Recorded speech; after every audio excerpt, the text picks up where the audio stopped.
Sike safunda nge-DNA. One of our functions with DNA is to pass hereditary characteristics from parents to offspring. Sitholile masiqhubeka nayo ichapter ukuthi uma wakho kunikeza 50% of i-DNA yakhe nobaba wakho kunikeza 50% of i-DNA yakhe.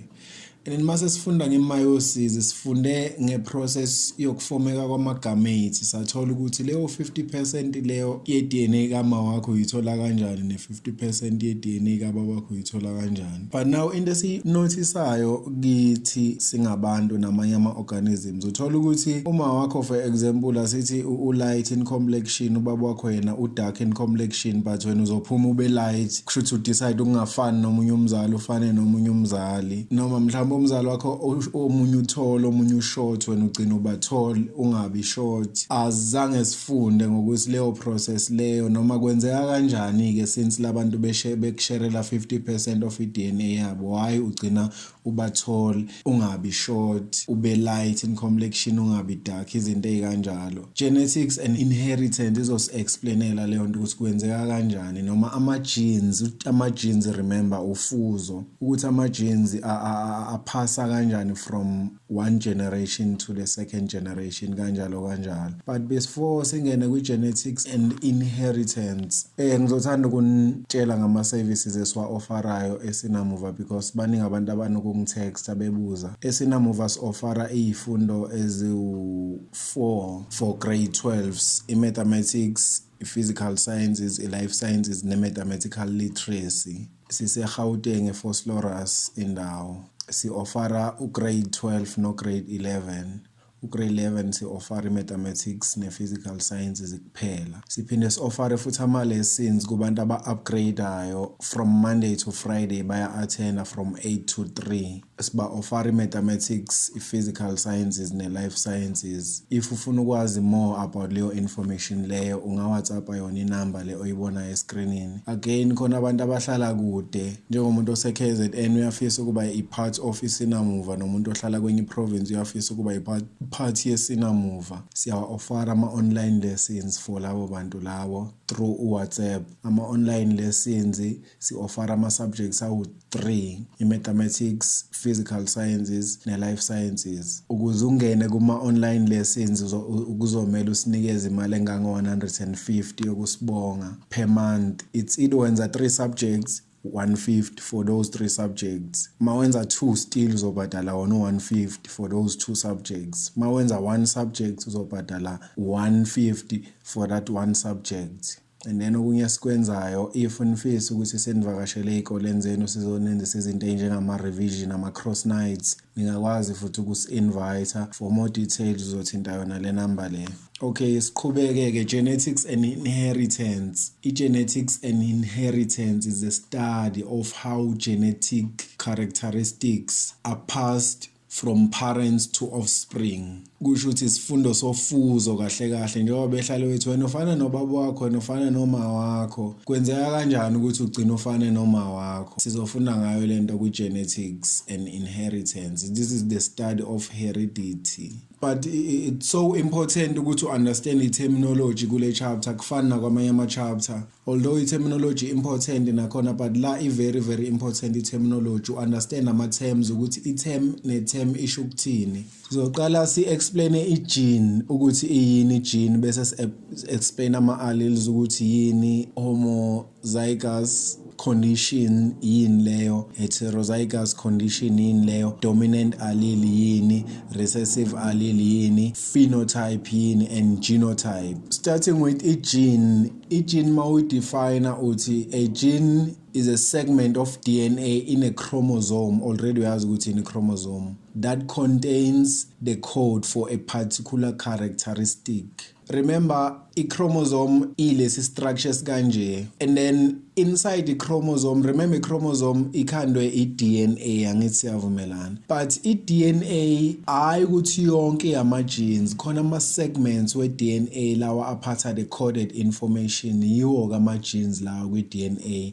For example, kuleya chromosome leyana ngizamile ukuyizuma out kwavela i-DNA, and then the segment kuleya DNA leya yiyo into esiyibiza ngegene. I hope ne understand leyo nto leyo. Sizazokhuluma kakhulu ngama genes and then elandelayo ama alleles kumele ukwazi uku-explain noma uku-understand ukuthi yini allele. I-allele mawudefine uthi noma ama alleles uthi different forms of a gene which occur at the same locus. Locus is the location on a homologous chromosome. So mangine chromosome njengaleyana the homologous chromosome engiyidrawile laphana, ngine gene laphana, ngiphinde ngibe ne gene lapha. Lawa ma genes lawana noma leya gene i-occur at the same location kuleya homologous chromosome and therefore ibizwa nge-allele noma ama alleles lawa O2. If maybe sizo explainelana i-allele ngendlela enzoyi-understanda ngayo, asithatheni for example i-gene ye-height. I-allele izovela kanjena ke if si represent i-height, mhlambe bazokutshela ukuthi i-height is represented by noma i-allele for i-height is given by the letter T. So loya T loya omkhulu mhlambe bese beyakutshela ukuthi is for a tall person and then the small letter T is for a short person. Ngizoyisebenzisa kakhulu le example ye-height. Ingavela kanjani ke leya allele leyana on a homologous chromosome? Uyabona ku case 1 ngikuvezela ukuthi the allele noma these alleles engavela kuyi capital letter T and capital letter T. Case number 1 wami ngikuvezele yena, and then futhi yona le allele ye height ingavela ku small letter T and small letter T. Remember small letter or kuba short and then capital letter or kuba tall. And then ku case number 3 uzothola ukuthi mhlambe yona le allele noma lama allele avela manje awu2 khona the capital letter T and the small letter T. Sisazokhuluma ngo case number 3 ukuthi kusho ukuthini ke lokho noma kwenzakalani mawukuthi ivele ngale yandlela leya. But before sikhulume ngalokho kumele wazi ukuthi yini homozygous condition. Mawuyidefine uthi a homozygous condition ilapho khona kuna 2 identical alleles for a particular characteristic. Remember ma alleles uyazi labo small letter T, capital letter T. So let's consider le example engiyidrawayo laphana ngine homologous chromosome laphana and then ngino capital letter T for kuba tall and capital letter T for kuba tall. Uyabona ukuthi those alleles are identical, ayafana. Iyo ke i-homozygous condition le. Mawungacabanga indaba ye-homozygous no homogeneous because kuma lower grades kwa grade 9 mangizokhumbula kahle sikhulumile ngama mixture. Khona i-mixture homogeneous khona mixture heterogeneous. I-mixture homogeneous i-mixture ongakwazi ukubona i-difference kufana yonke into.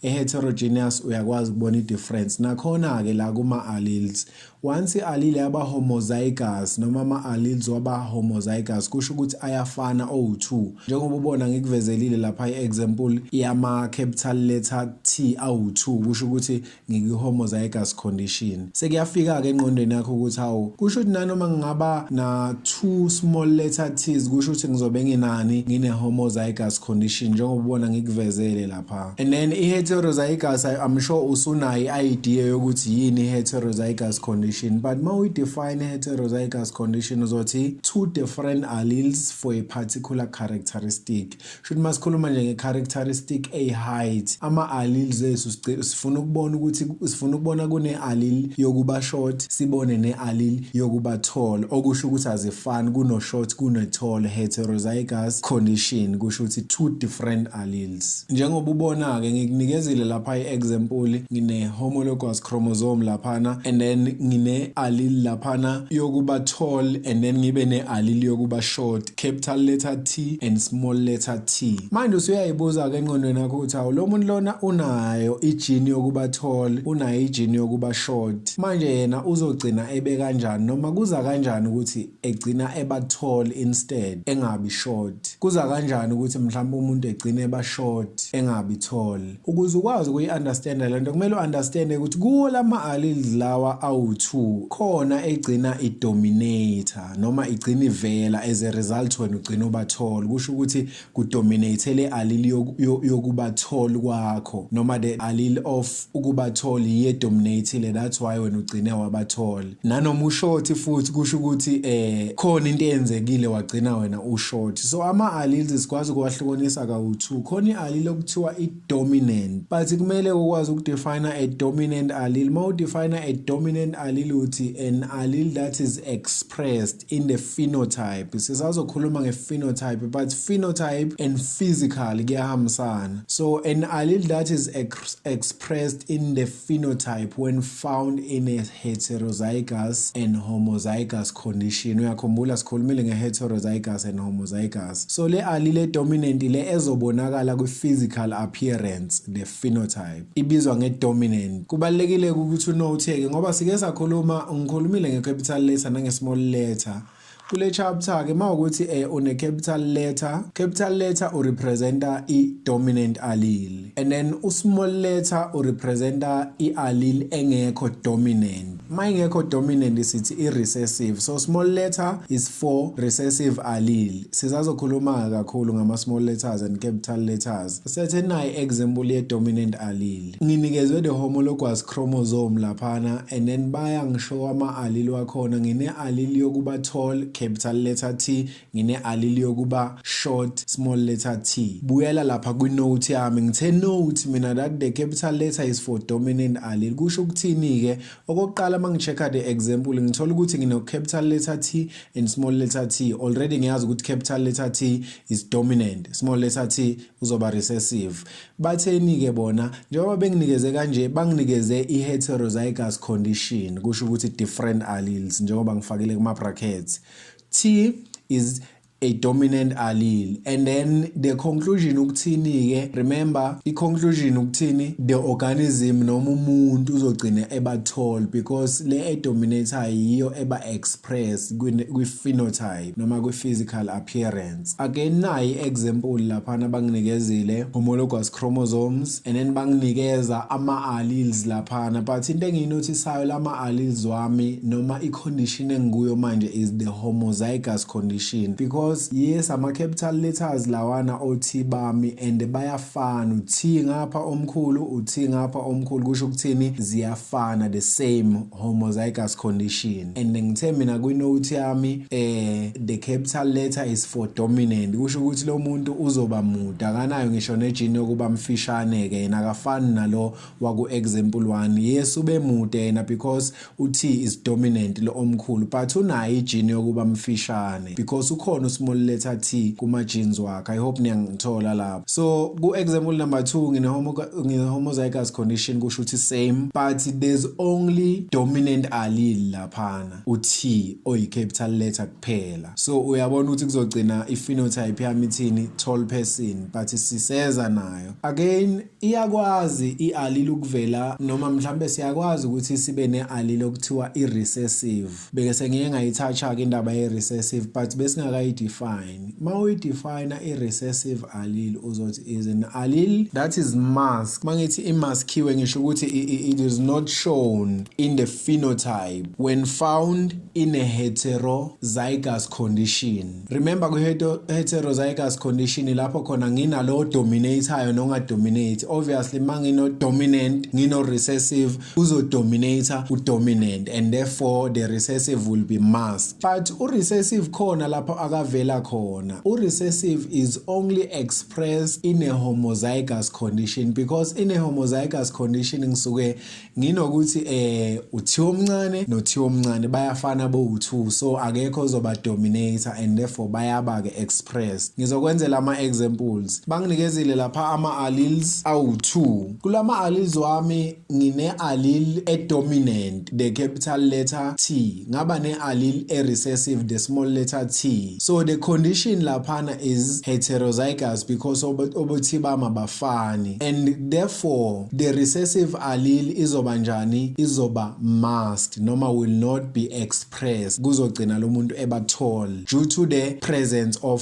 yona le allele yokuba tall, the dominant allele. I hope niya understand lapho. So i-organism izogcina iba njani, iba tall. Na enye example ngine condition laphana where I have a small letter t, i-allele yokuba short, ngaphinde ngaba no small letter t i-allele yokuba short. Now kule condition engikuyo okokuqala the condition is homozygous ngoba bayafana uthi bami, and i-homozygous ngani nge-recessive allele, uyayinothisa leyo nto leyo, and therefore the recessive allele kule case le will be expressed. Why iba expressed? Because ayikho i-allele ezoyidominator, and therefore the organism will be short. Yikho kuphela i-organism eba khona short kwi-homozygous condition of the recessive allele, because once kwaba ne-dominant vele iyidominatele yona njengegama layo. Dala ngilokhu ngikhuluma nge-phenotype but angizange ngi-explain i-phenotype. Ma ngi-explain i-phenotype, ma u-explain i-phenotype uthi is the physical appearance of an organism based on the genotype. Genotype naye angakamkhulumi but i-genotype phathelene no-gene, uyalizwa igama. But the phenotype is a physical appearance of an organism based on the genotype. I-example ye-phenotype, umuntu mayemude, that's the phenotype of a person. Umuntu maye short, that's the phenotype of a person again. And then nanoma yini ke le okwazi ukuyibona ngamehlo njengayinwele, ikhala yinwele nekhala yamehlo, nazo zonke ezinye izinto i-phenotype leyo. And then i-genotype yona ma uyidefine uthi is the genetic composition, kusho ukuthi ukukhandeka kwama-genes wakho umuntu noma ukuma kwama-genes wakho umuntu. So the genotype is the genetic composition of an organism. I-example ye-genotype njengabo TT, capital letter T, small letter t, that's the genotype. Awuthi sibuke kulo capital letter T and small letter t uzosinikeza i-phenotype enjani, uyasho ukuthi oh there is the capital letter T for tall, angithi, and then uyo-dominator because uyi-capital letter, and therefore umuntu uzogcina ebanjani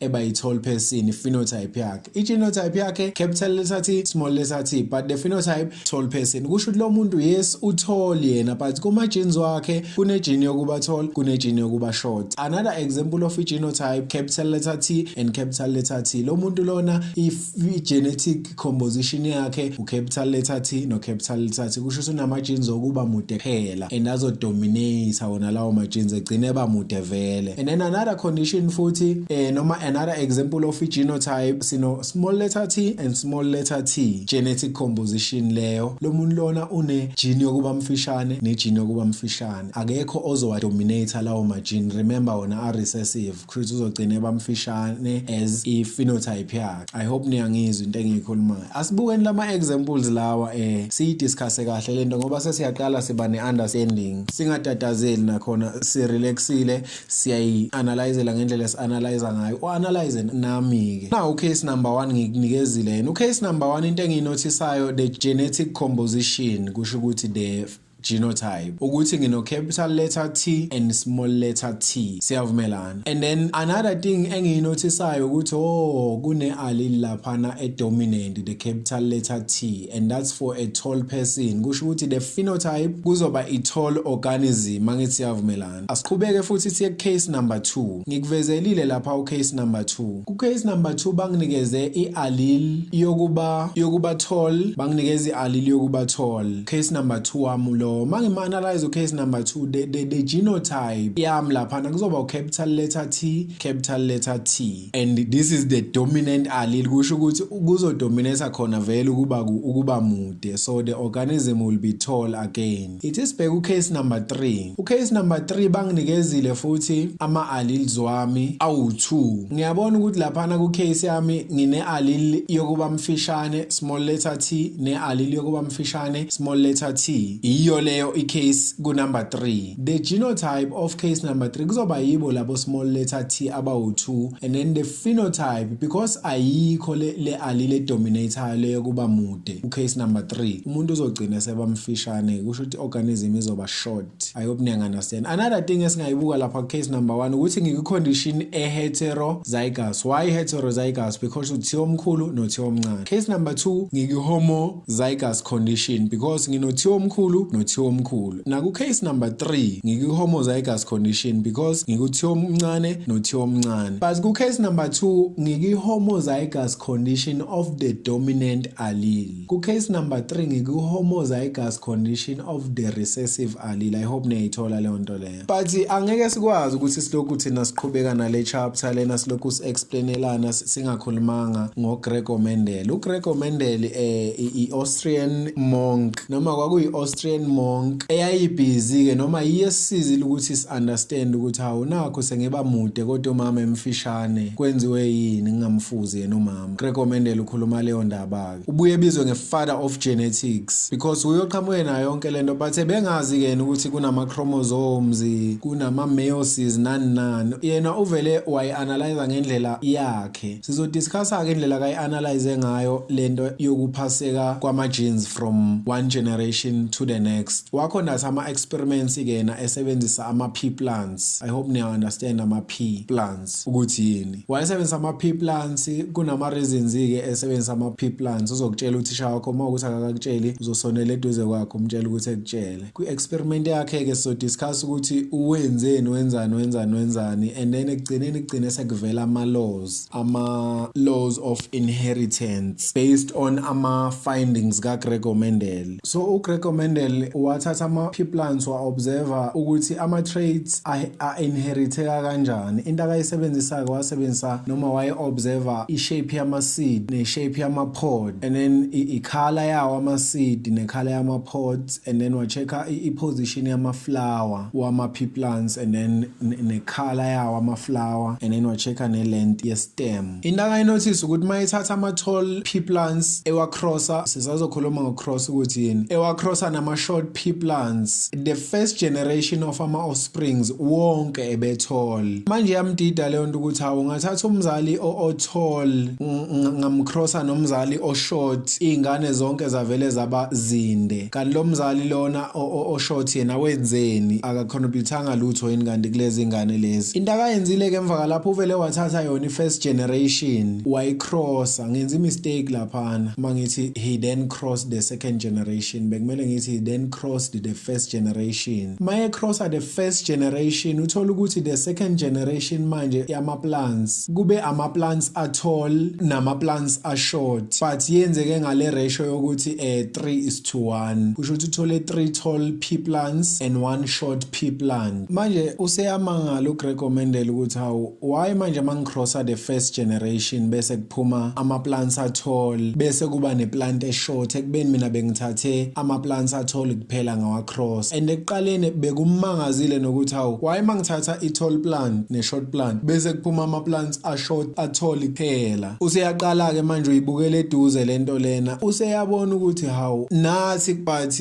njengabafundi masiyibhekisisa kahle lento kaGregor Mendel iyayenza sense because mawungayibuka lento ngokuthi kuyenzeka uthola ukuthi bethi ekhaya ufuza ugogo wakho uthola ukuthi ugogo akafani nomama akafani nobaba but bathi ufuza ugogo wakho kusho ukuthi kuye ubaba wakho noma kuye uma wakho ebekhona ugogo wakho noma ebekhona ama-genes kagogo wakho. Uyakhumbula ukuthi uGregor Mendel njengoba ethathe the short and the tall plant wawacrossa kuphume ama-tall kuphela but ngoba lama-tall aphumile wonke ebezalwa u-tall no-short kusho ukuthi u-short although engabanga expressed in the phenotype but kuma-genes wabo ebekhona lo short lo. That's why later on masebeba ney'ngane bona uthola ukuthi siyakwazi ukuthi iphume ingane short ngoba ibikhona igene yokuba short. But ithi sibheke kuGregor Mendel ukuthi benza kanjani lento yokukrossa sizokwenza into okuthiwa i-genetic cross. Genetic cross ke siyenza kanjani ke sizothatha i-plant njengoba naye enzile sithathe i-tall plant sayicrossa ne-short plant that is the parental generation P1 and lawa ukuthi tall and short kusho ukuthi ama-phenotypes the physical appearance angithi and then i-genotype ke uthathe yena e-tall nje homozygous tall and then wathatha i-homozygous short kusho ukuthi capital letter T for tall abawu2 small letter T for short yini lo capital letter T no small letter T sesifundile siyazi ukuthi i-genotype and then kuzofomeka ke ama-gametes through the process of meiosis ngoba thina sesiyazi meiosis sokhuluma ngayo meiosis. Ama-gametes afomeka kanjani kusho ukuthi the genome kamzali lo othol izohlukaniseka kufomeke ini ama-gametes. I-meiosis leyo uyayazi already meiosis. Nakhona futhi kumzalo omfishane futhi bazohlukana othi kufomeka ama-gametes. And then bese kwenzeka ini-ke manje sekwenzeka i-process okuthiwa i-fertilization lapho khona sezokhandeka-ke iy'ngane. Niyazi ukuthi ku-fertilizwa kanjani-ke lawa ma-lines lawana abanidrawisa bona othisha ngiwadrawanga but niyazi ukuthi adrawa kanjani. Asiyithatheni ngendlela ye-math-ke thina sivele sisebenzise i-foil method. Nabo othisha abasuke besebenzise yona i-foil method ukuthi mhlawumbe aba-realize ukuthi awunaki sengisebenzisa i-foil but i-foil. I-foil ithini? U-foil u-F umele ukuthi first kusho ukuthi ucrossa the first from a parent 1 and the first from parent 2. Kusho ukuthi the capital letter T from parent 1 and the small letter T from parent 2. Uzothola capital letter and small letter T. Siye ku-O. U-O uthi outside. Kusho lezi ezi outside. Kule expression yethu yama-gametes lezi ezi outside is the first T and the last T. Capital letter and small letter. Kuzophuma ini? Capital letter and small letter. And then u-I ku-foil uthi inside. Usho ukuthi inside u-I. Kule expression yama-gametes sizothatha lezi ezi inside. The capital letter T and the small letter T. Kuzophuma the capital letter and small letter. And then u-L ku-foil uthi the last. Kusho ukuthi uthatha the last one ku-parent number 1 and the last one ku-parent number 2. Capital letter T and small letter T. Kuzophuma the capital letter T and the small letter T. Yini lezi zinto siqeda ukuyithola? Siqeda ukuthola thina of the first generation sithola ini? The genotype. Ngenza i-mistake lapha mangithi the gametes. U-genotype loyana. And then i-phenotype, the physical appearance. Kuzoba i-tall plant because the dominant allele khona. Capital letter T. Kube i-tall plant futhi, kube i-tall plant, kube i-tall plant. Yiyo-ke into eyehlela uGregor Mendel le ukuthi uGregor Mendel useyamangala ukuthi ayibo why ma ngithatha u-tall no-short bese kuvele kuphuma u-tall bonke. But thina sesiyabona lapha ku-genotype yethu ukuthi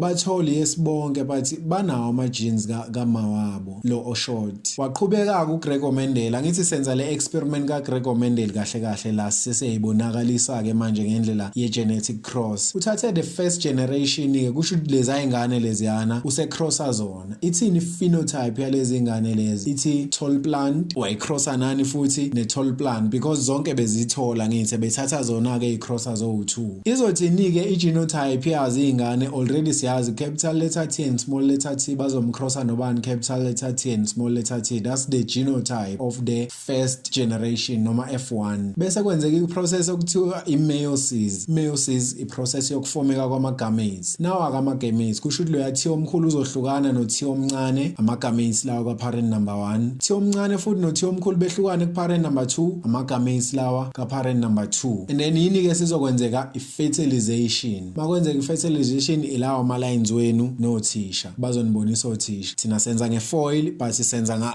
wona ama-lines nathi. Niwaveze nama-lines ngoba othisha banifundisile ukuthi avezwa kanjani ukuthi mina ngiwavezanga. I-foil izonginikeza u-capital letter T and capital letter T, inginikeze u-capital letter T and small letter T, capital letter T and small letter T, and then small letter T and small letter T. Leyo yini? I-genotype. I-genotype yani of the second generation. Remember we were crossing the first generation, so this is the genotype of the second generation. And then izothini i-phenotype yabo? Capital letter T and capital letter T uyayibona ithi genotype yokuqala. Kusho ukuthini? Kusho ukuthi u-tall lo oqala. The next one capital letter T and small letter T kune dominant allele uzoba tall naye. The next one uzoba tall naye. And then the short one there's no dominant. Remember small letter T is for kuba short and ayikho ezodominator na kanjani uzoba short. Kusho ukuthi soba nezingane eziwu3 manje noma ama plants awu3 a tall ne1 e short. Yiyo ke into akayenzile kuGregor Mendel. Ngokwe ratio ke singakwazi ukuyibhala le yanto leyana noma singakwazi ukubhala i-genotype ngokwe ratio. Izothini ke masibhala i-genotype nje lapha izothi capital letter T, capital letter T and small letter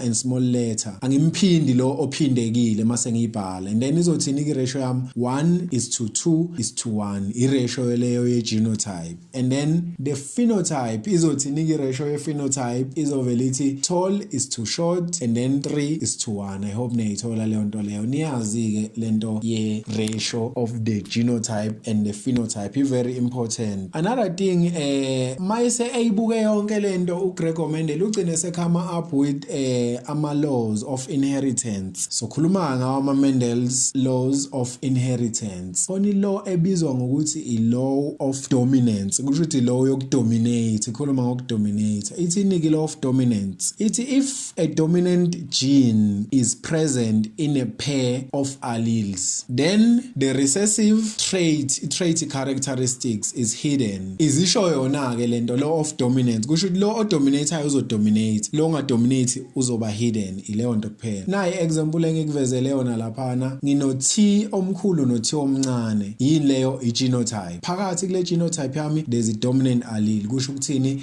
the recessive will be hidden. Kusho ukuthi umuntu uzogcina ebathole. Into esilokhu sivele siyi-explaina leyo. Khona futhi enye ilaw kaGregor Mendel, i-law of segregation. I-law of segregation igama to segregate niyazi ukuthi ukuhlukanisa ngithi. So ithi yona alleles separate and are randomly divided between different gametes. Niyazi ama-gametes ama-sex cells angithi. So into eyenzakalayo ke siyazi vele thina ukuthi ama-chromosomes mazokhumula kwi-meiosis ama-chromosomes ayahlukaniseka vele aqale be-aligned kwi-equator ngithi siyavumelana bese mayise aligned kwi-equator bese ehlukaniseka ke randomly angithi sisho kanjalo kwi-meiosis. Iyo ke lento eyenzakalayo kahle kahle la. So into ezokwenzeka kwi-law of segregation, remember njengoba ngikwenzele example ngikunikeza u-capital letter T and capital letter T, small letter T and small letter T. Yena ke lo capital letter T and capital letter T uyahlukaniseka kukhandeke ini ama-gametes. Ileyo nto abayishoyo ukuthi okay kuzokhandeka ama-gametes naku small letter T futhi kuzokhandeka ama-gametes. Kusho ukuthi loya T loyade ehlangane naloya T loyana usehlukanisekile manje abasahlangananga nalo T omncane no T omncane bebekade behlangene sebehlukanisiwe manje abasahlangana. Omunye kwi-gamete enye omunye kwi-gamete enye omunye kwi-gamete enye omunye kwi-gamete enye. I hope niyayithola leyo nto leyo. And then as a result mase kufomeka ke ama-genotypes of ama-offsprings kuzogcina manje. And then kube ne-law of independent assortment. I-law of independent assortment ithini? Ithi during gamete formation kusho ukuthi during the meiosis different pairs of alleles segregate kuyahlukana independently of each other. I hope you understand leyo nto. Kufana nokuthi for example asithi nayi allele laphana ngino tall no short and then ngino B and then mawukuthi uthola uB omkhulu uzoba ne black hair mhlawumbe mawuthola omncane uzoba ne brown hair. Angithi uyabona umzali lo yayi genotype kamzali parent cell lengikuvezele yona. Isho ukuthini ke lento le? Isho ukuthi if une parent cell and then kumele kufome ama-gametes la akusho ukuthi u-capital letter T mayihambe no capital letter B kusho ukuthi all the time u-capital letter T uzohlala ehamba no capital letter B. No kuyenzeka u-capital letter T ihambe no small letter B during the gamete formation. Kanjalo no small letter T engahamba no capital letter B njengobona ngishowile wonke lawa ama-examples lawa. Basically into eyishoyo i-law of independent assortment ithi if ngithola kusho ukuthi sengizoba ney'nwele lezi brown. Ukuba kwami ney'nwele lezi brown akudependanga ekutheni ngishort noma ngithola. Ihamba kanjalo yiwo lawa ama-laws kaGregor Mendel. Again sisaqhubeka ne-terminology khona amanye ama-terms okumele si-understand sanewona bese siqhubeka nawo wonke ama-terms siyaphambili. Kumele wazi ukuthi yini i-monohybrid cross, kumele wazi ukuthi yini i-dihybrid cross, kumele wazi ukuthi yini complete dominance, kumele wazi ukuthi yini i-incomplete dominance, kumele wazi nokuthi yini i-codominance. Again kumele wazi ukuthi yini ama-multiple alleles nama-sex linked characteristics. Siqala ke monohybrid cross. Mawuzokhumbula kahle mhlawumbe kulabo benza science bazi ukuthi mono means 1, di means 2. So monohybrid cross siyidefine ngokuthi is a genetic cross where only one trait is crossed. Kusho ukuthi ba-crossa only one trait. Mono means 1. So a genetic cross where only one trait is crossed ibizwa nge-monohybrid cross. Njengokuthi ucrossa i-trait, i-height. Itsira ngaba ukuthi umuntu long noma ushort, that's one trait. I-trait ye-height yomuntu. Uma ukuthi ucrossa i-trait mhlambe ye-hair color, kungaba ukuthi zi-brown noma zi-black, izinto ey'kanjalo. I-monohybrid cross leyo. And then i-dihybrid cross, banzokhumbula kahle, u-di means 2. Dihybrid cross is a genetic cross where two traits are crossed. I hope you understand Alondo. So when two traits are crossed, kusho ukuthi that's dihybrid cross. I-example ngaba yiyo lebengenzile ekuqaleni ukuthi ngizothatha i-height ngiphinde ngithathe the hair color. Kusho ukuthi i-trait yokuqala i-height and then enye trait yini i-hair color. Kubalekile-ke ukuthi wazi nokuthi nje amagama isafomeka kanjani ke if uthatha amanakhonja wenza i-dihybrid cross. So into engizoyenza ke ngifuna ukukwenzela inakhonja amagama isika parent number 1 namagama isika parent number 2. Niyayikhumbula i-foil yiyo ke ezokukhiphela uzoconsider wena uparent number 1 kusho ukuthi ngiconsider lo okwa left and then ngenza i-foil kuzo lezi zinto eziwu4 eziku parent number 1 kusho capital letter T goes to capital letter B first kusho foil angithi then capital letter T goes to small letter B kusho ukuthi outside angithi and then small letter T goes to capital letter B kusho ukuthi inside and then small letter T goes to small letter B kusho ukuthi last foil isho kanjalo yiwo kamagama ethu TB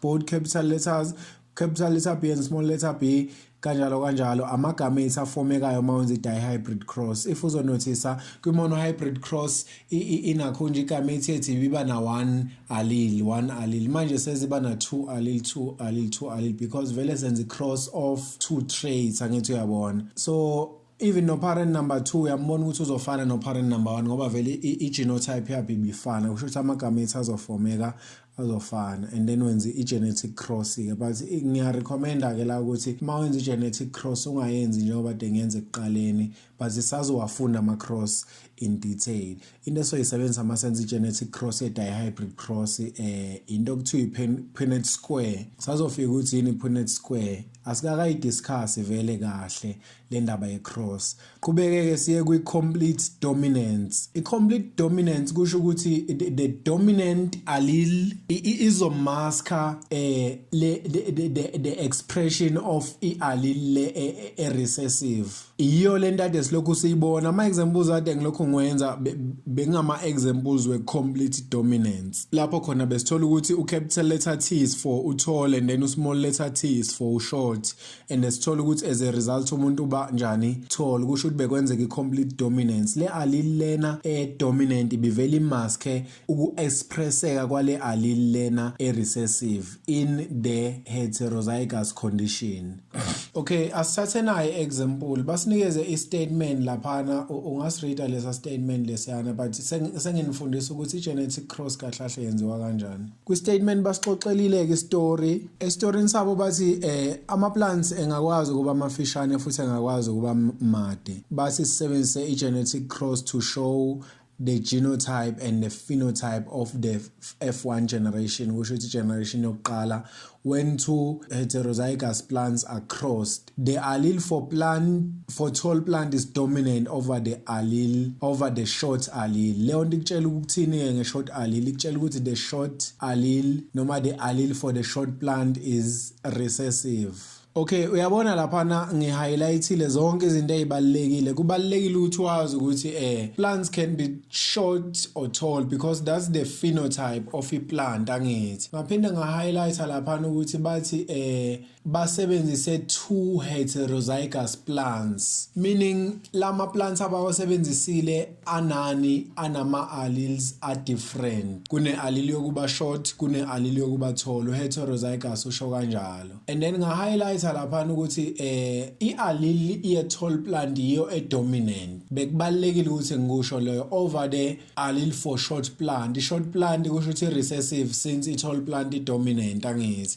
So now bathi use u-capital letter T for i-tall plant and then small letter T for short plant. Njengoba ngilokhu ngenze ekuqaleni usuyazi ke wena ukuthi okay laphana i-parental generation noma F1 usuyazi ukuthi soba ne-parental generation noma u-P1. The phenotype of P1 akuyena ushort no tall. Utshelwe kahle lapha ukuthi sina two heterozygous plants. Since sine two heterozygous plants kusho ukuthi kune allele yokuba tall kune allele yokuba short. Therefore since the allele for ukuba tall dominant kusho ukuthi O2 lama plants abakhuluma ngawo azobe tall. But the genotype of lama plants wethu kuzoba kubani? Capital letter T and small letter t, capital letter T and small letter t. Why ku capital letter and small letter? Because the condition is heterozygous. So now lama plants amazo undergo meiosis kusho ukuthi kuzofomeka ini ama gametes manje. uT omkhulu uzohlukana no T omncane sekufomeka ama cells lapho ama sex cells, no T omkhulu futhi uzohlukana no T omncane sesinawo ama gametes wethu. And then after ama gametes esefomekile kuzokwenzeka ini? Fertilization. Makwenzeka ifertilization uyakhumbula ukuthi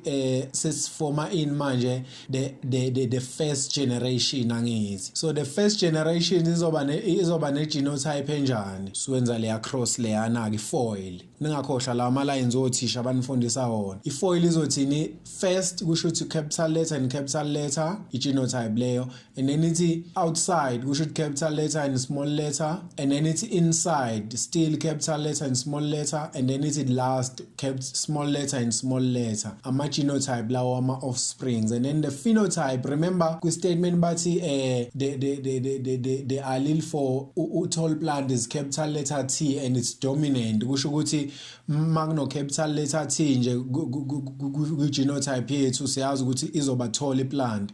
So we have three tall plants lana. I tall plant yokuqala iyama capital letter T, tall plant ye capital letter and small letter, tall plant ye capital letter and small letter, and then loyana ekugcineni kuzoba i short plant because akekho ozodominate labo T abancane bo2 kusho ukuthi bazogcina beba express even though be recessive allele, because the recessive allele only express itself in a homozygous condition of that recessive allele. I hope niyayithola. Uyabona laphana phenotype yami mangathiwa bebefuna ratio phenotype yami bekuzoba since ngina 3 tall plants and 1 short plant should bekuzoba 3:1 njengasekuqaleni. Yenziwa kanjalo ke genetic cross ye complete dominance, because besikhuluma nge-complete dominance ukuthi makune allele dominant lo o dominant uye ozogcina eba expressed kwi-phenotype, lo o recessive uzoba masked. Bese kuba i-incomplete dominance. I-incomplete dominance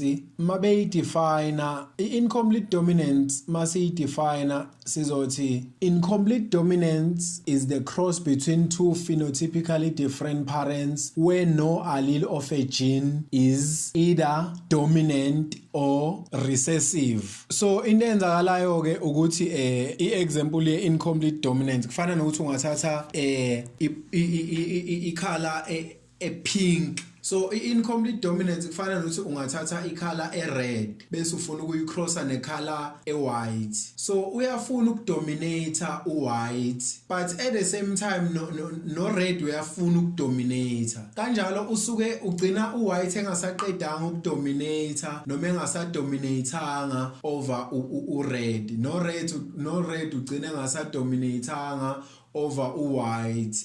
As a result kugcina sekuphuma i-color intermediate, kusho ukuthi kuzophuma i-color pink. I-pink i-color between white no red noma a mixture of white no red. I hope niyayithola leyo nto leyo. Ziningi izinto ke lapho khona esithola khona incomplete dominant. Kufana noMuse, angazi noma niyasazi leso silwane leso. uMuse uthola ukuthi kuhlangana ihashi, horse nembongolo, idonkey. And then bese kuphuma i-offspring manje engayona ihashi, engayona idonkey, but ihashi mawuyibuka kodwa manje idonkey mawubuka awuyi-understand. Ibizwa ngemule ngesilungu, ngesiZulu bathi umule.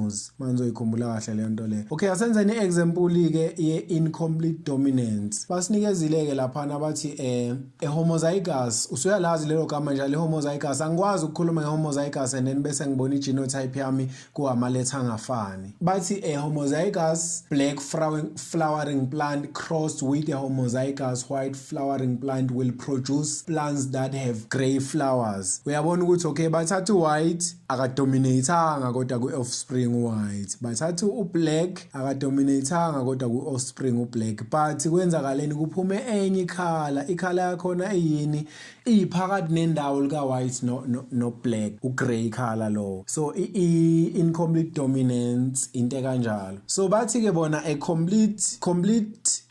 complete a genetic diagram to show how this is possible using letter B, capital letter B for black and capital letter W for white. So usuyazi ke no bekuyi-homozygous condition for black, bekuyi-homozygous condition for white, and then kwaphuma grey flowers or incomplete dominant. And then P1 or parental generation, if phenotype yakhona izothi ngithathe ini konje mina ngithathe a black plant angithi ngayicrossa nobani no white plant siyavumelana. So the genotype now of the parental generation or P1 bathe bona for black use capital letter B and mina ngikwi-situation yani i-homozygous kusho ukuthi once kwaba capital letter B kuzomele kuba ama-capital letters boba u2 njengobona ngibhala u-B omkhulu no-B omkhulu uzomcrossa kanjalo futhi no-white kwaba u-W omkhulu kuzomele kube o-W abakhulu aba-2 because nakhona homozygous condition and then bese kwenzeka i-meiosis kufomeka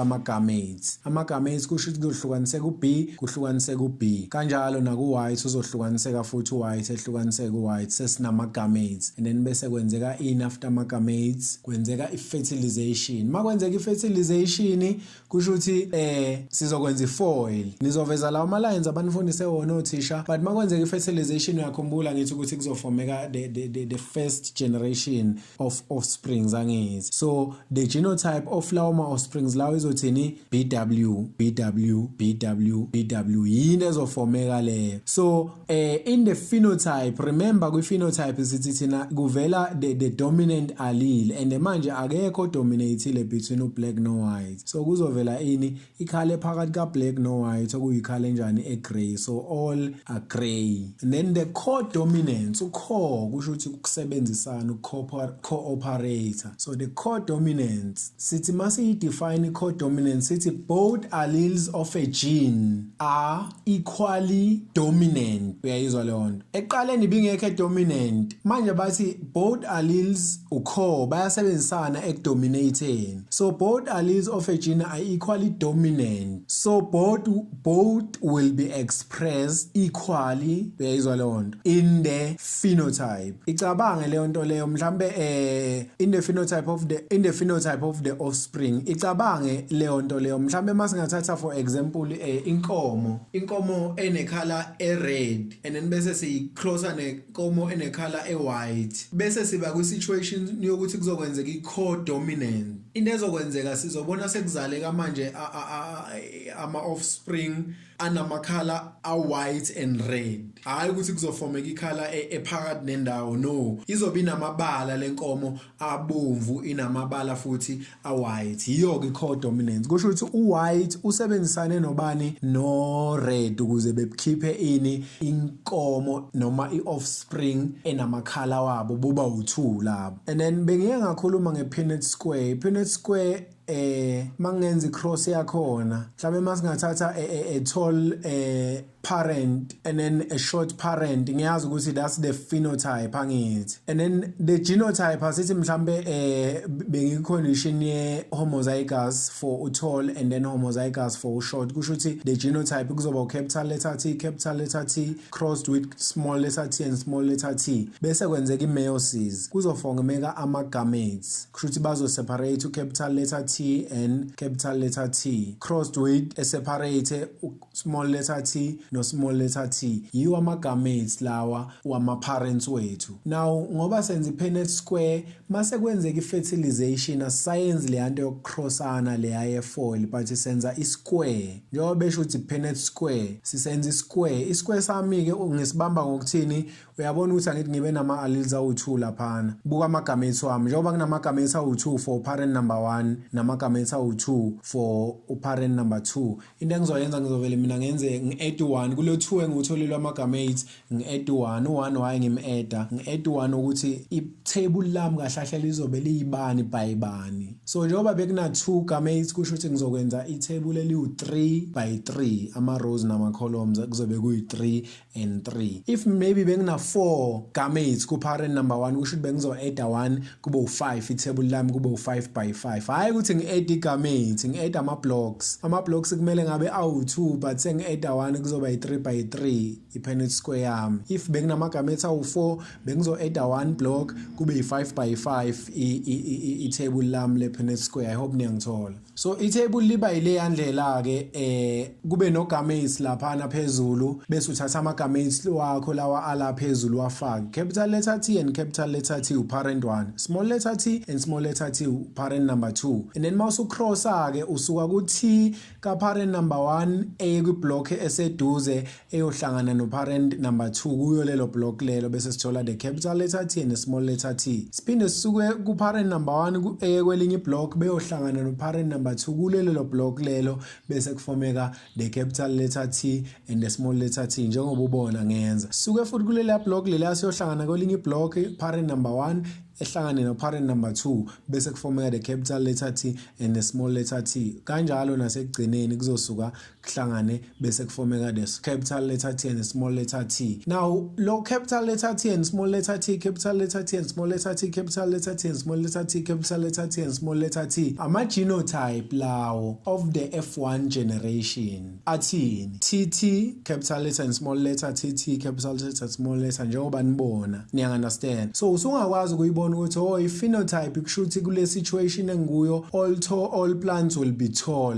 I hope niyayithola leyo nto le. And then bese siyadlula ke ngoba besilokhu sikhuluma nge-monohybrid cross ake sibuke i-dihybrid cross. Bengikufundisa i-Punnett square because mina i-Punnett square ngiyisebenzisa kwi-dihybrid cross. So i-dihybrid cross bazokunikeza mhlambe bese bacrosse i-trait i-height bacrossa i-trait ye-hair color and then bese bethi ke parent number 1 is heterozygous for height and heterozygous for the hair color. So parent number 1 is heterozygous. Bekutshela ukuthi parent number 1 for example is heterozygous for height and heterozygous for hair color, and kanjalo no parent number 2 futhi heterozygous for height and heterozygous for hair color. Remember dihybrid lapho khona scrosser 2 traits yiwo ke lawo ama-gametes azofomeka kanjani. Thatha parent number 1 wenze foil kuye kuzophuma kushuthi first capital letter T and capital letter B, outside capital letter T and small letter B, inside small letter T and capital letter B, last small letter T small letter B. Ama-gametes lawa engiqeda ukwenza ka parent number 1 azocrossa nama-gametes ka parent number 2 but ama-gametes ka parent number 2 azofana nalawa ka parent number 1 because uyabona ukuthi bayafana ama-conditions abakuwo angithi. And then masuqedile ukwenza kanjena usuyabuka ukuthi ebenama-gametes amangaki konje parent number 1 ebena 4 for i-Punnett square ngizo-adda 1 so that ngizoba ne-5 by 5 i-table lami lizoba yi-5 by 5 ngizothola i-table elikanjeya ngoba ubusubonile ukuthi kwenziwa kanjani. Uzobhala ukuthi gametes lapha phezulu bese ufaka wonke ama-gametes ka parent number 1 phezulu bese esayidini ufaka ama-gametes ka parent number 2 and then wenze le yanto uzothola i-table elikanjeya. Ungayipause i-video bese uyaconfirm ukuthi i-table lakho belizoba likanjeyana ngale method esiyisebenzisayo yokwenza i-Punnett square. And then bese sidlulela kwi-multiple alleles. Multiple alleles sisuke sikhuluma ngama-blood groups noma nge-blood type. Remember sike sakhuluma nge-allele lana besina 2 alleles, i-allele yokuba short ne-allele yokuba tall. But mase sikhuluma nge-blood type manje sesikwazi ukuthi sithole manje u-blood type A kumuntu, u-blood type B kumuntu, u-blood type AB kumuntu nomuntu o-blood type O. Kusho ukuthi manje sengama-alleles amaningi manje khona i-allele yokuba no-blood type A, i-allele yokuba no B, i-allele yokuba no AB bese kuba i-allele yokuba no O. So kusho ukuthi kahle lana noma ke sinama alleles awu 4 lana but inakhunja i-genotype of a person is controlled by 3 alleles. I-allele ka type A, i-allele ka blood type B, i-allele ka type blood O. because blood type AB kusuke kuhlangene iallele ka blood type A ne blood ka type B angazi noma niyayithola lonto usuyabuya kuyakhumbula so kusho kahle mawukuthi ucrossa ublood A no blood B ukuze kuphume ublood AB kuzomela icross yakho kube noma itype of dominance yakho kube i-codominance kusho ukuthi ukudominator kuka A kuyasebenzisana nokudominator ka B as a result uA no B begcina bedominateile bobabili. Okay, asibukeni nali itable ngine group blood group and then uA yena ukwazi ukuvela ne-genotype ekanjeyana u-I loyana and then kube u-A o-dominant u-I kube u-A o-dominant as a result uzogcina umuntu i-phenotype ye-blood type yakhe kube u-blood A because kunama-alleles laphana a-dominant for u-blood type A and then u-case number 2 ngine-allele laphana ewu-I ono-A capital letter ngibe no-I o-small letter u-I loya o-small letter i-allele leyana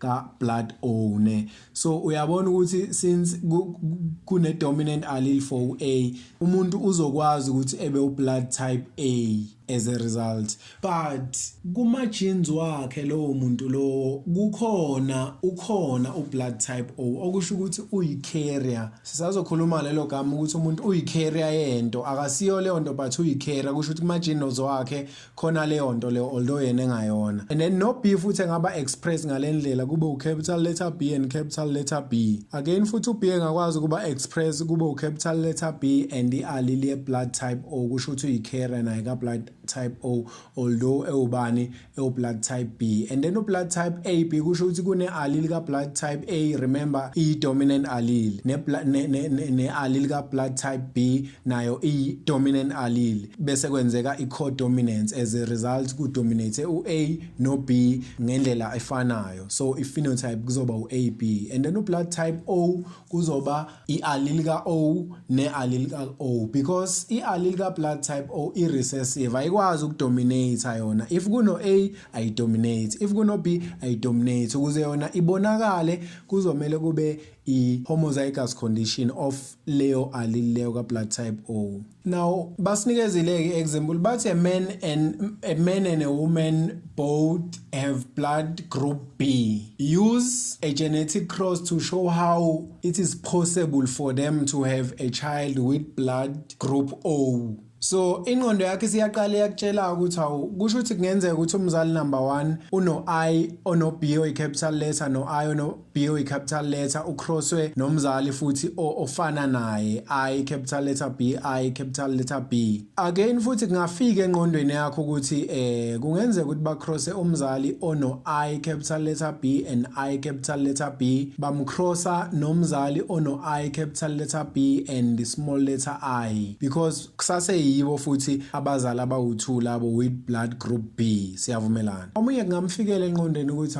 kungenzeka ukuthi bacrosse umzali ono I capital letter B no small letter I bamcrossa nomzali ono I capital letter B no small letter I but the thing is ukuze ingane ibe no blood group B kusho ukuthi kuzomela ibe nama alleles awu2 for blood group B now mawuthi uyabheka the allele for blood group B is dominant so case number 1 ngeke ezekwazi ukusinikeza ingane ene allele ye blood group B noma ezoba u blood group B because akekho umzali wabo one gene ye blood group B and then sibuka case number 2 yes ukhona umzali oyi carrier ye blood group O but the problem is angeke size sikwazi masicrossa lapha nasithole ama alleles awu2 kuma offsprings ka blood group B ungayicross uyicheck uzobona angeke iziphume and then must check u case number 3 umzali wokuqala u blood group B but uyi carrier ka O umzali number 2 u blood group B but uyi carrier ka O masi icrossa le yanto lena sothola izingane eziwo blood group B but bese kuba khona ingane ewu blood group O okusho ukuthi for ingane ukuthi ibe no blood group O kuzomela bonke abazali or abazali bo2 bebe ama carrier ka blood group O. Ngeke if umzali oyi1 uyi-carrier the other one is not a carrier. So usuyayazi ke of P1 uyayazi phenotype, blood group B, bowu2 i-phenotype leyo basitshelile kwi-statement, and then the genotype iyo le engiqeda ukuyi-work out. Beku very important ukuthi uyi-work out. So i-genotype izothini I capital letter B and small letter I crossed with I capital letter B and small letter I. Leyo i-genotype yabazali, and then bese kwenzeka i-meiosis kusho ukuthi kuzofomeka ama-gametes wama-parents. U-I uzohlukana one capital letter B no small letter I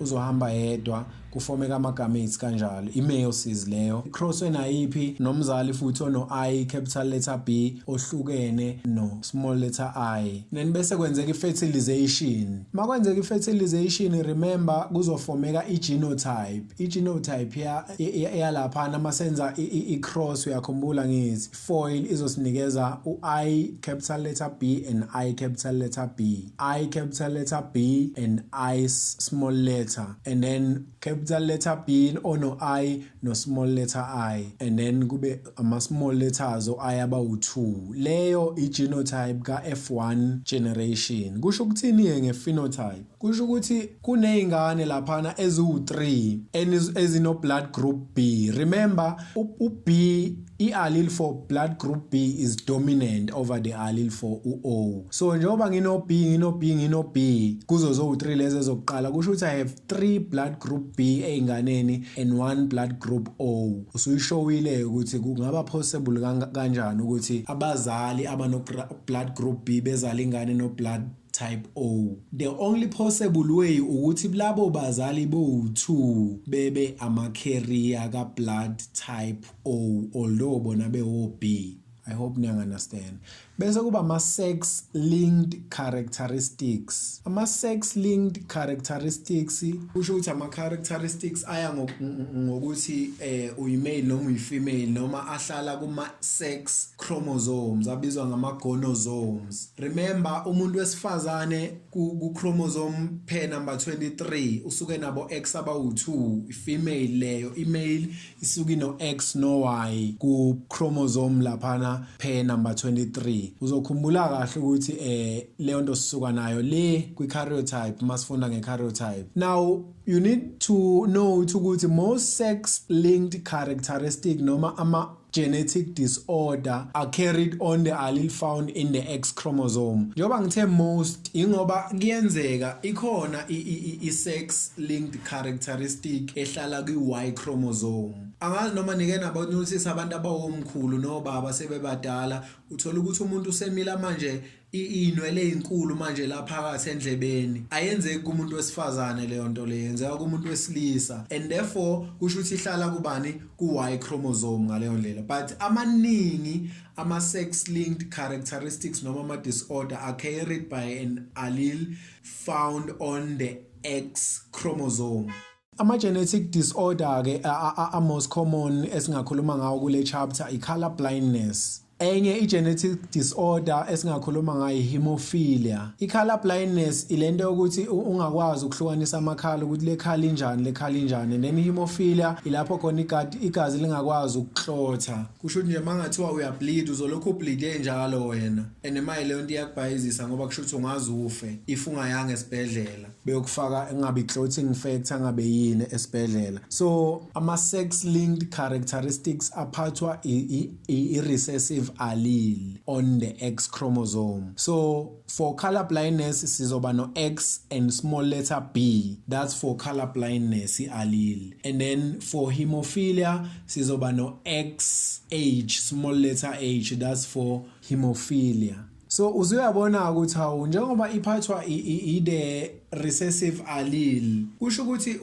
u-female unama chances amancane ukuthi engaphathwa i-sex linked disorder noma engaba ne-sex linked characteristic because yena una 2 X chromosomes. If engaba no H or capital letter and small letter H usafe from leyo disorder because capital letter uzoba dominant engabe saba ne-disorder because i-disorder iphathwa i-recessive allele and i-recessive allele izobe i-masked by the dominant allele ku capital letter H. Another foot possible genotype ka female kungaba ukuthi ebe no capital letter H and capital letter H akanayo at all I-allele of leyo genetic disorder because unabo H abawu2 abama capital letters.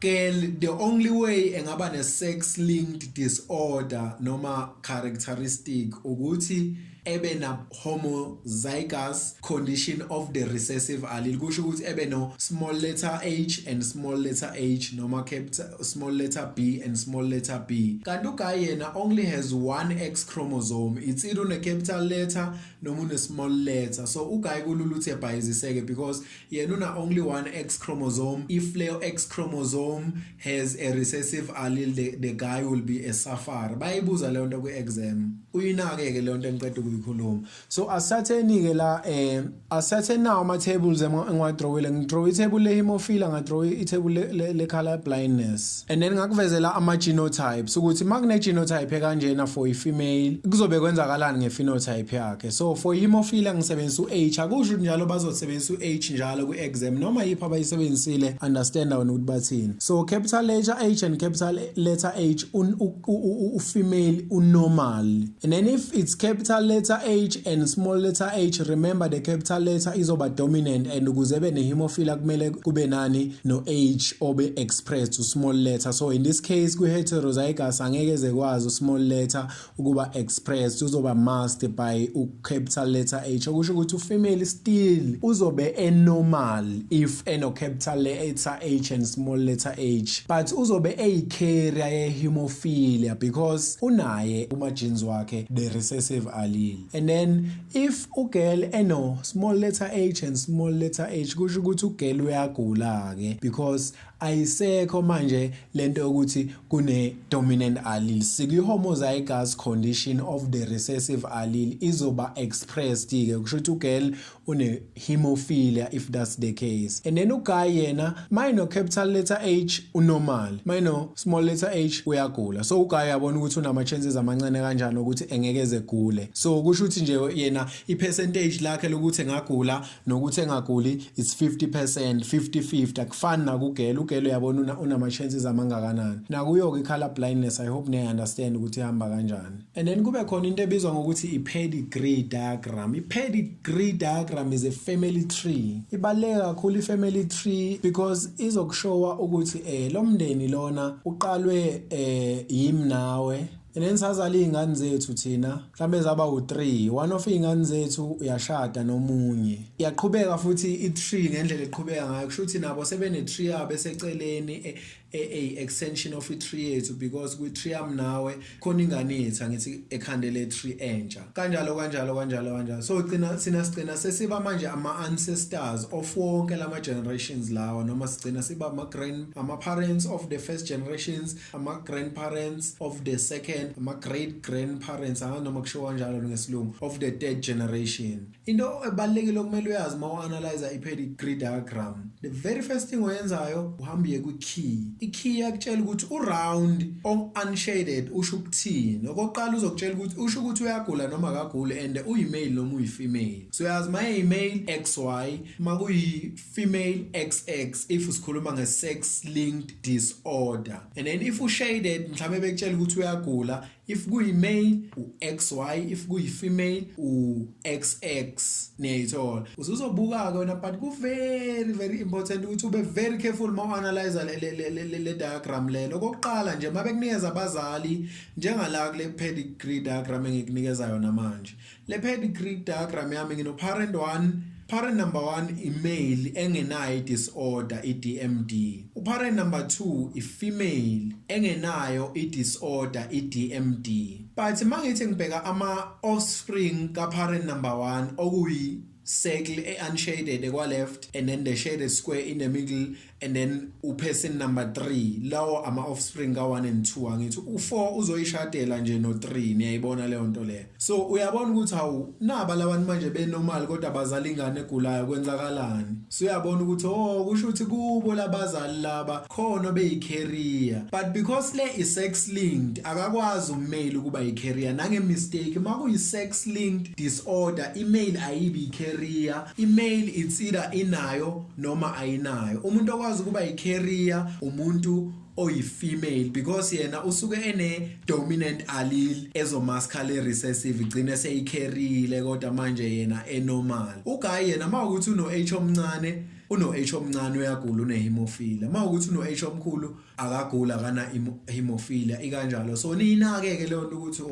njengoba bezala ingane ey'gulayo bebekade benormal kusho ukuthi khona ade yi-carrier but ngoba i-sex linked female kuphela okwazi ukuba yi-carrier nangithola. Qhubeke nayo kahle ngendlela ejwayelekile. Iyo-ke i-pedigree diagram leyo. Ayikho into eningi engizoyikhuluma nizoyibona kwi-exam but nibe very very careful. Eminye imibuzo-ke abayibuzayo ukuthi okay na i-pedigree diagram basinikezile enye eyesithunje njengoba uyibona la bakhuluma nge-color blindness la basitshela ukuthi kwi-key ayikho into ebaluleke njenge-key njengoba ngishilo i-square es-unshaded ese-male enormal i-circle e-unshaded eye-female enormal kanjalo aba-color blind zizoba shaded. Basinikeza uBill noBoni. Manje uBoni uyi-female enormal, uBill yena uyi-male e-color blind. Niyayithola leyo nto leyo. Base bazala iy'ngane abayizalile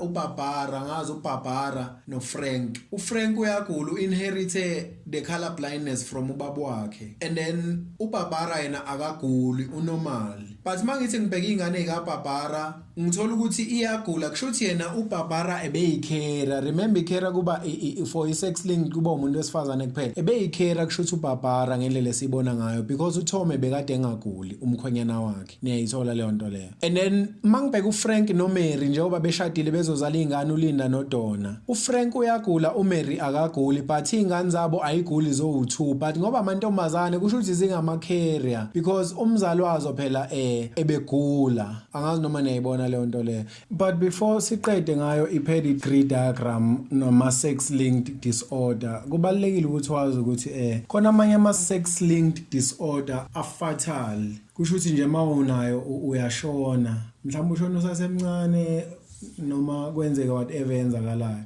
Kwi-exam bayathanda ukuthi ubatshele ukuthi kubaleke ngani ukuthi abantu beye for i-counseling for izinto ey'kanjalo. I-reason yokuqala yenza ukuthi abantu beye kwi-counseling for izinto ey'kanjalo ukuthi bezokwazi ukuthi ama-possibilities wokuthi bebe nengane ene-disorder angakanani ukuze bezokwazi point lesibili lelo so that bezokwazi ukuthi baya-adopta noma so that bezokwazi ukuthi ababi nengane at all noma bezokwazi ukwazi ngama-coping strategies kusase-early wokukhopha nayo leyo disorder leyo. That's it ngayo le chapter le ngicabanga ukuthi ngichaze kahle.